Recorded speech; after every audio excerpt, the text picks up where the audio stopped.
Here are two cold hard truths. Over 70% of Americans are insulin resistant, and most of them don't even know it. Insulin resistance begins years before blood sugar goes up.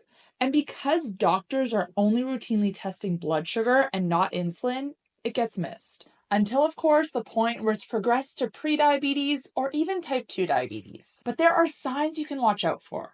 Signs that your body is insulin resistant. And if you notice these signs and you make the necessary changes, you can reverse insulin resistance and stop it from progressing to prediabetes, type 2 diabetes, PCOS, heart disease, fatty liver, and more. Insulin resistance is at the root of most modern day diseases. So your health will improve across the board when you address it, including losing those extra few pounds you might be struggling to shape. So let's go through some of the warning signs to look out for. And make sure to stick around until the second part of this video because I'm going to be sharing with you some easy steps you can take to improve your insulin sensitivity and get started on the track to reversing insulin resistance. Number 1, abdominal fat. If you carry a lot of weight in your midsection, this is a huge red flag that you're insulin resistant. When we're insulin resistant, fat gets stored in places that it typically wouldn't, such as around our organs in our abdomen.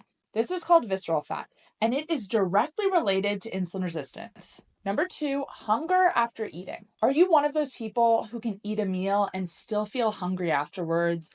Are you someone who always wants dessert despite being stuffed? When you're insulin resistant, this means your body is not regulating blood sugar levels properly.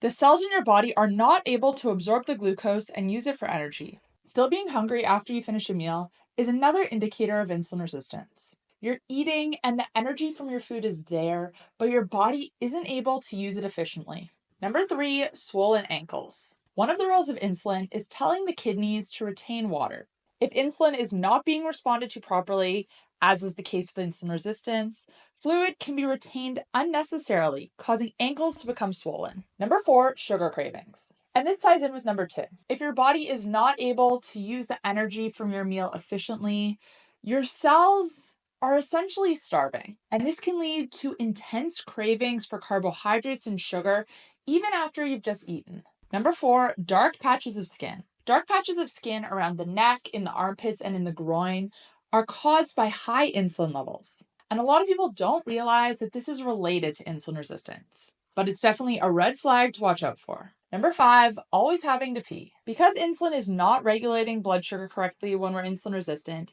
the kidneys have to make more urine to help pass the sugar from the blood. If you've gotten to this point, your blood sugar is most likely already elevated. So if this sounds like you and you haven't had your fasting blood sugar tested recently, that's definitely something you want to do ASAP. Although this can also do with not hydrating properly and drinking too much plain water and not enough electrolytes. I have other videos on hydrating properly and making sure you're getting essential minerals in with your water and not drinking water plain. Because if you're drinking too much plain water, your body tries to balance out the electrolyte to fluid ratio. It tries to get rid of the excess liquid in order to increase the percentage of electrolytes in your system. But I have other videos on proper hydration and electrolytes. I'll link one up above and you can check that out after. Number 6 is extreme thirst. Because of course, if you're flushing excess water out of the body, then you're going to be thirsty. But like I said, this could also come down to an electrolyte imbalance. So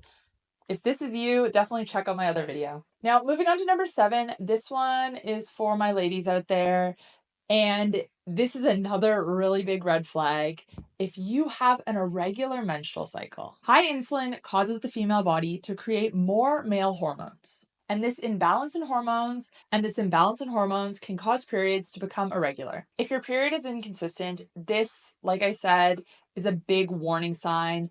Not only of insulin resistance, it could be something else, but for a lot of women, it is insulin resistance. And this all ties in with PCOS as well, because most cases of PCOS are caused by insulin resistance, and this is the reason why. The high testosterone that we see with PCOS is caused by high insulin, which in turn causes irregular periods, which is one of the key indicators of PCOS. So if you have an irregular cycle and you haven't had your fasting insulin tested, this is definitely something you want to do. It could explain your irregular cycle and also other associated symptoms. And spoiler alert, Like insulin resistance, PCOS can be reversed. Yes, some people are more genetically predisposed to it, as is the case with insulin resistance as well. But just because you're genetically predisposed to something does not mean you're automatically going to get it.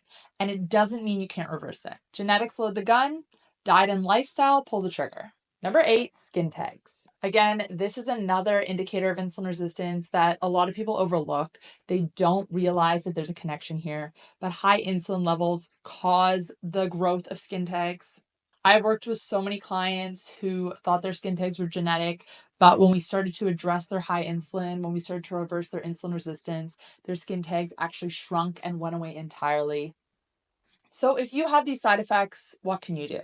What's the solution here? Now, there are 2 main things you can do to improve your insulin sensitivity. The first is to eat mainly foods that have a lower insulin response. And the second is to eat less frequently. Out of the 3 macronutrients, fat, protein, and carbohydrates, fat has the lowest insulin response, barely triggering its release at all. Protein is slightly higher, and carbohydrates are the highest.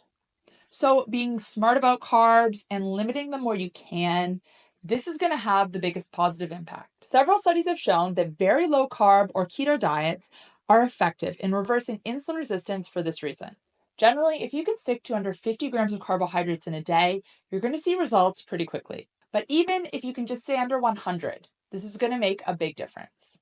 Now I have a whole video on the best 100 foods you can eat for insulin resistance, which I'll link above and you can check out afterwards. But getting into the second part, which is eating less frequently. You want to stick to meal times and limit your snacking in between meals. Our insulin is elevated throughout the day. But we want to take a break in between meals and let our insulin come back down to baseline because this is when our insulin sensitivity is going to improve. Now, there are also supplements you can take.